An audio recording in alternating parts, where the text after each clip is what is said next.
Burnout comes from when you chase a dream that isn't yours, and to do so, you had to give your dream up. Say you work for Google. You're building Google's dream every single day.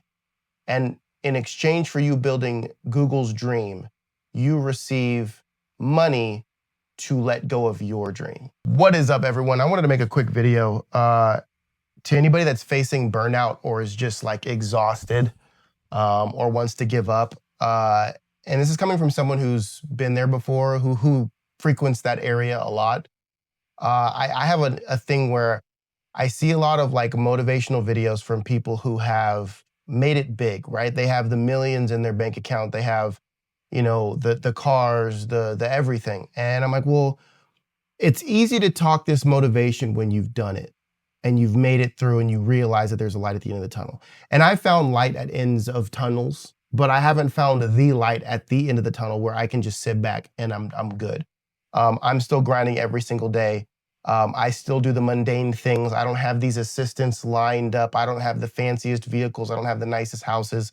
I'm just building a life that I genuinely want. And I think where burnout comes from, and I mean this in the most sincere way, burnout comes from when you chase a dream that isn't yours, and to do so, you had to give your dream up. For example, if you go to work 9 to 5 and you're not passionate about it and you're just building, just for broad strokes, say you work for Google, you're building Google's dream every single day.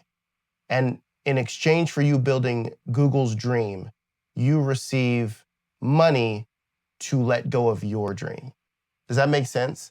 And I feel like that's what's kind of eating at people these days. And I would say specifically men as well, because we are just inherently driven to create, to multiply, right? To build. And when we have to set that aside and let that go, we start getting into this mundane way of life. This, I really wanted to be a BMX biker. I really wanted to be a musician. I really wanted to be a whatever it is.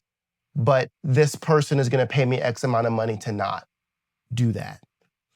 And that's been the way of life for as long as I've been alive, probably as long as most of you have been alive. It's been, you go to school, you sit in your rows, you ask permission to do things, you make sure you do good at what they tell you to do good at. Everything else you need to do on your own time or not do at all. Then you go to college, repeat process. Then you go into the workforce, repeat process. And we get confused as to why we're not fulfilled or happy, but it's right in front of us. We haven't built shit. We haven't. We haven't done anything for ourselves. Now, if you have hobbies, that's great. And that's what I'm going to kind of lean into here is the culture that's starting to become more popular in America is these side hustles, right? I think one reason they're becoming popular is because jobs aren't paying the bills anymore. You can't work a 9 to 5, save up, buy a house, buy a car, put your kids through private school or even public school and sports and travel sports and have time to go on your vacations and have time to invest a little bit. Like, it's just not possible.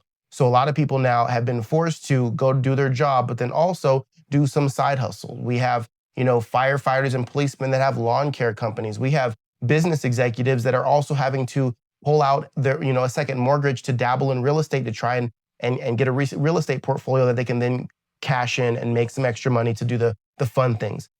And I think what is awesome about the time we live in and not awesome about the time we live in is that, one, there's a huge opportunity for self-starters. We have the internet, we have marketing at our fingertips. It's never been more accessible to create something on your own. The other part is we are just so ingrained in 2025 to do what everyone thinks we should do, which is school, get a good job, work our way up that job, eventually retire. But that's not really working anymore, yet we still do it. We still think that that's the game plan when we see my parents, right? Or at this point, my mom. My dad passed away a little while ago, but my mom, her retirement isn't going to do nothing. My dad's retirement isn't going to do anything for her, right? A lot of people's parents' retirement is completely cashed out, and they did everything. Literally, they did everything by the book. And we're talking about generations before us. So why do we still think we're in a worse situation now? Why do we still think if we do all the same steps that our parents did, we're somehow going to receive a different result? Every parent that I know that's in their 60s or 70s that's successful right now, either one, started their own company and actually has some type of residual or money coming back from that company, whether they're in it anymore or not, or they invested in real estate or other things that maximize their return once they retired. I don't know any person that's sitting pretty off of their retirement, and I don't really care what job they worked, unless they were CEO of a Fortune 100. It's like no one's doing great off of solely retirement. There's got to be something else that you dabble in. And I think what the point of this video is I want to encourage people to go chase the thing that you love. Now more than ever, you have opportunity to monetize what you love. My life is unique. I have built my income off of making money, living the life I want to do. I want to live, right? My job is to make videos, not necessarily like these videos aren't really them, but to build things and make videos about it, to go places and build things and make videos about it, to do, I can't talk about that, but other stuff, which is basically building and content related.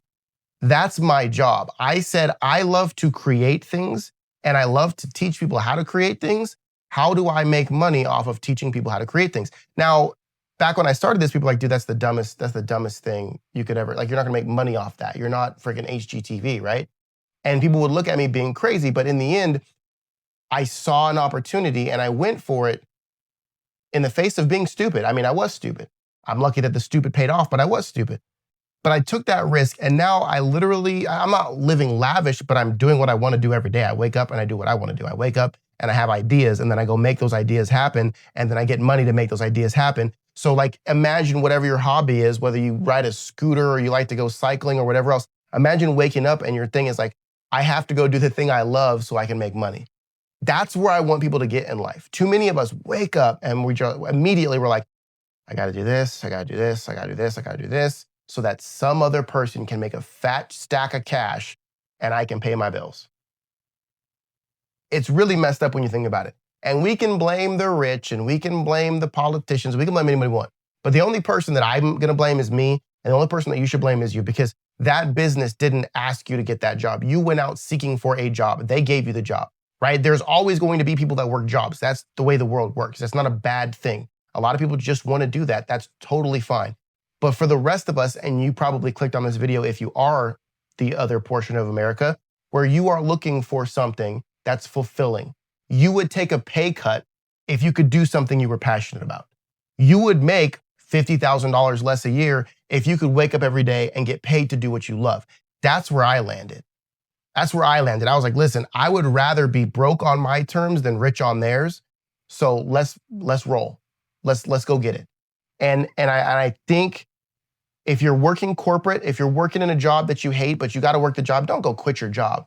But think about what you actually enjoy and start making strides towards doing more of that. Whether you like building tables, or you like repurposing furniture, or you like, writing scripts to a movie, whatever it is, spend time actually chasing that. Don't just write the script and be like, oh, that was fun to write the script. See if you can sell that sucker. Don't just refurbish the furniture. Get out there and see if you can sell that thing, right? See if you can actually get tangible income off of what you enjoy doing. And if you can, push even harder at it. I can't tell you how many people that I've come across that I'm like, yeah, I used to be a doctor. Now I'm a woodworker. Yeah, no, I used to be in corporate America making 6 figures a year. Now I make social media content about Star Wars Legos. It's possible. Trust me. Go out there, find what brings you joy, do more of that, and don't be apologetic about it. Don't be scared to look stupid, because you're gonna look stupid. Everything I've done that's been successful, at the beginning stages, people are like, are you stupid? And I was like, I might be, but we're gonna find out. Don't be scared to look stupid, because stupid people, or people who look stupid in the beginning, always get the last laugh at the end, because they're the ones willing to take the risk and make all of these companies that we utilize today, whether it's Apple, Microsoft, Uber, Twitter, whatever it is, someone looks stupid at first. Now they look pretty cool. Much love, y'all.